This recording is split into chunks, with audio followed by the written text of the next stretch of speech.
આપ જોઈ રહ્યા છો સ્પાર્ક ટુડે ન્યૂઝ સમાચાર સુરતથી મળી રહ્યા છે। ઓઇલના ધંધામાં 25% નફો આપવાનું કહીને 1.10 કરોડ પડાવનાર આરોપી ઝડપાયો છે। મોટા વરાછા વિસ્તારમાં રહેતા અને અંકલેશ્વર જીઆઈડીસીમાં પેપર કંપની ચલાવતા ભરત હિંસુ સાથે છેતરપિંડી થઈ હતી।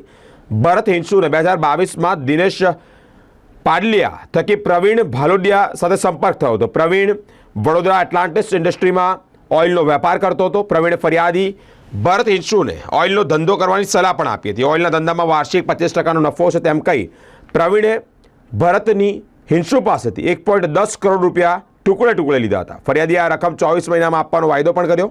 ઉપરાંત વાર્ષિક 25% નફા પેટે 5 ચેકો તેમજ પ્રોમિસ નોટ પણ આપી અને લખી આપતો હતો। ત્યારે આરોપી પ્રવીણ, હર્ષ અને મુકેશને સાક્ષીમાં રાખ્યા હતા। 1 વર્ષ થયા છતાં પણ ફરિયાદીને પોતાનું પેમેન્ટ પરત ન મળતા પ્રવીણ પાસેથી પૈસા માંગવામાં આવ્યા।